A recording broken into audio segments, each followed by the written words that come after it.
বন্ধুরা, আজ আপনাদের সঙ্গে শেয়ার করতে এসেছি দারুণ একটা পিঠার রেসিপি। পিঠা খেতে ইচ্ছে করলে মাত্র 10 টাকা খরচ করে 5 মিনিটেই বানিয়ে নিতে পারবেন। ভাবতেই পারবেন না যে এই পিঠে খেতে এতটা সুন্দর হবে। এমন কেউ বাদ থাকবে না যে এই পিঠে খেতে পছন্দ করবে না। একটা নয়, একদম 10টা খেয়ে ফেলবেন। নমস্কার বন্ধুরা, তিয়াশাস রেসিপিতে সকলকেই স্বাগত জানাই। আজ শেয়ার করব মাত্র 10 টাকার সুজি দিয়ে একদম নরম তুলতুলে ভাপা পিঠের রেসিপি। তো সুজির ভাপা পিঠাটা তৈরি করার জন্য এখানে আমি ছোট বাটির 1 বাটি মতো সুজি নিয়েছি। এবার আমি এই সুজিটাকে গুঁড়ো করে নেব। তার জন্য এখানে একটা মিক্সিং জার নিয়ে নিয়েছি। এবার এই মিক্সিং জারের মধ্যে সুজিটাকে ভরে নিচ্ছি। এখন আমি এই সুজির মধ্যে দিয়ে দিচ্ছি 1 চামচ মতো চিনি। এই চিনিটা দেওয়ার কারণে সুজিটা খুব ভালোভাবে গুঁড়ো হয়ে যাবে। আর দিয়ে দিচ্ছি স্বাদ মতো নুন। এবার আমি মিক্সিং জারে ঢাকনাটা লাগিয়ে সুজিটার একটা মিহি গুঁড়ো তৈরি করে নেব। তো দেখুন, সুজিটা আমি ঠিক এরকম একটু মিহি করে গুঁড়ো করে নিয়েছি।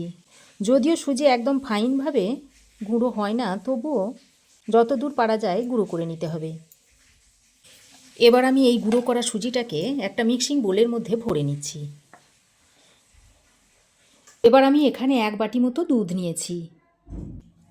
এবার এই দুধটা অল্প অল্প করে এর মধ্যে দেব আর মিশিয়ে নেব। একবারে দুধটা দিলে হবে না। একবারে যদি দুধটা দিয়ে দেওয়া হয় তাহলে ব্যাটারটা পাতলা হয়ে যাবে। তাই অল্প অল্প করে বারে বারে দুধটা দিয়ে ভালো করে মিশিয়ে নিতে হবে। আপনারা এখানে দুধের জায়গায় জল দিয়েও ব্যাটারটা তৈরি করে নিতে পারেন, তবে দুধ দিয়ে তৈরি করলে টেস্টটা বেশি ভালো হয়। ব্যাটারটা কিন্তু পাতলা হয়ে গেলে হবে না, এরকম একটু ঘন করে ব্যাটারটাকে তৈরি করে নিতে হবে। তো সুজিটাকে দুধ দিয়ে আমি ভালো করে মিশিয়ে নিয়েছি। এবার এটাকে 5 মিনিট মতো রেখে দিচ্ছি। ততক্ষণে আমি একটা নারকেলের পুর তৈরি করে নেব। তার জন্য গ্যাস অন করে কড়াই বসিয়ে দিয়েছি। তারপর এর মধ্যে দিয়ে দিচ্ছি হাফ মালা মতো নারকেল কোড়া। আর যতটা নারকেল কোড়া নিয়েছিলাম তার অর্ধেক অংশ দিয়ে দিচ্ছি খেজুরের গুড়। এবার গ্যাসের ফ্লেমটাকে লো টু মিডিয়ামে করে অনবরত নেড়ে চেড়ে একটা নারকেলের পুর তৈরি করে নেব। আমি এখানে পাটালি গুড়টা ব্যবহার করেছি। তো দেখুন, লো টু মিডিয়াম ফ্লেমে অনবরত নেড়ে চেড়ে নারকেলের পাকটা আমি দিয়ে নিয়েছি। এবার আমি এই নারকেলের পুরটাকে একটা প্লেটের মধ্যে তুলে নিচ্ছি।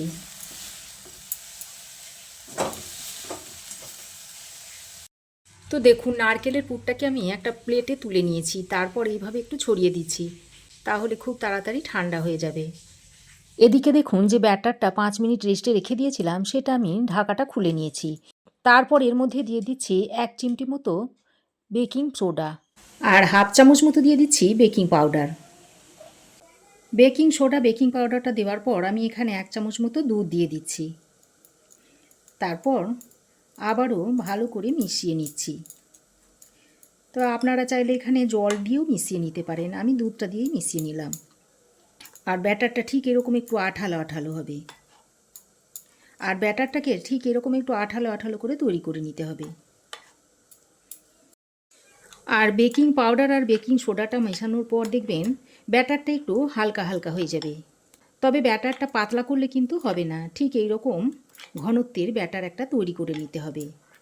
আর ব্যাটারটা দেখুন আগের তুলনায় অনেকটাই হালকা হয়ে গেছে। তো ব্যাটার আমার রেডি হয়ে গেছে। এবার ব্যাটারটা এক সাইডে রেখে এখানে আমি একটা আপ্পাম মেকার নিয়েছি। তবে আপনাদের কাছে যদি এরকম আপ্পাম মেকার না থাকে তাহলে আপনারা ছোট ছোট স্টিলের বাটিতেও তৈরি করে নিতে পারেন। এবার আমি এই আপ্পাম মেকারের খাপগুলোতে একটা ব্রাশের সাহায্যে এইভাবে তেল ব্রাশ করে নিচ্ছি। সব খাপগুলোতে এইভাবে তেল ব্রাশ করে নিতে হবে। তো দেখুন, আপ্পাম মেকারের সব খাপগুলোতে আমি তেল ব্রাশ করে নিয়েছি। এবার আমি যে ব্যাটারটা তৈরি করে নিয়েছিলাম সেই ব্যাটারটাকে আরও একবার এইভাবে মিশিয়ে নিচ্ছি। তারপর এরকম একটা চামচের সাহায্যে এই আপ্পাম মেকারের মধ্যে দিয়ে দিচ্ছি। তবে খুব বেশি এখন দেব না, অল্প অল্প ব্যাটার এইভাবে দিয়ে দিতে হবে। পরে আরও একটু ব্যাটার আমি এর মধ্যে দেব। এখন আমি অল্প অল্প করেই দিয়ে দিচ্ছি। সব খাপগুলোতে এরকম অল্প অল্প ব্যাটার দিয়ে দিতে হবে। এই দুধ সুজির মিশ্রণটা সব খাপের মধ্যে এইভাবে দিয়ে দিতে হবে। বন্ধুরা, আপনারা তো অনেকভাবেই ভাপা পিঠা তৈরি করেছেন। এইভাবে আমার মতো করে সুজি দিয়ে ভাপা পিঠাটা একবার তৈরি করে খেয়ে দেখতে পারেন। আশা করছি ভালোই লাগবে আপনাদের। তো দেখুন, সমস্ত খাপের মধ্যে ব্যাটার আমি দিয়ে দিয়েছি। এবার আমি যে নারকেলের পুরটা তৈরি করে নিয়েছিলাম সেটা ঠান্ডা হয়ে গেছে। এবার এর মধ্যে থেকে এভাবে অল্প অল্প নিয়ে এর মধ্যে দিয়ে দিচ্ছি। ভিতর দিকে এইভাবে একটু চেপে দিয়ে দিতে হবে। তো সবগুলোতে আমি দিয়ে নিচ্ছি।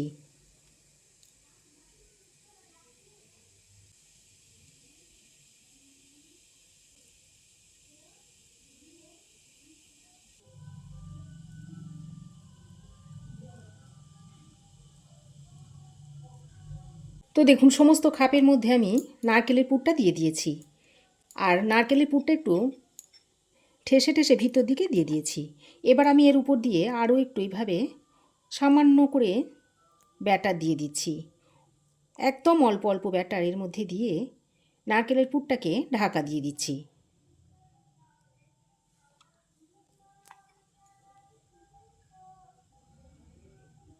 এইভাবে নারকেলের পুরটাকে ঢাকা দিয়ে দিতে হবে। তো দেখুন, আপ্পাম প্যানটা আমি রেডি করে নিয়েছি। দেখুন, কড়াইতে আমি আগে থেকে বেশ খানিকটা জল দিয়ে বসিয়ে দিয়েছিলাম, আর জল দেখুন ফুটে উঠেছে। এবার আমি এই আপ্পাম প্যানটা কড়াইয়ের উপরে বসিয়ে দিয়েছি। তারপর ঢাকনা লাগিয়ে দিচ্ছি। এইভাবে ঢাকনা লাগিয়ে 10 মিনিট মতো ভাপে সেদ্ধ করে নিতে হবে। তো 10 মিনিট পর আমি আবারও ফিরে আসব। তো দেখুন, 10 মিনিট পর আমি ফিরে এসেছি আর ঢাকাটা খুলে নিয়েছি। আর পিঠাগুলো দেখুন কতটা ফুলে গেছে, একটুও কাঁচা নেই। তবুও আপনাদের একটু এইভাবে চেক করে দেখাচ্ছি। দেখুন, কাঠিতে একটুও লেগে নেই, তার মানে পিঠেটা ভালোভাবে তৈরি হয়ে গেছে। এবার আমি এই আপ্পাম প্যানটাকে নামিয়ে নিয়েছি। এবার পিঠাগুলোকে দেখুন তুলে নিচ্ছি। দেখুন কতটা আলগা হয়ে গেছে। তুলে আমি একটা থালার মধ্যে নিয়ে নিচ্ছি।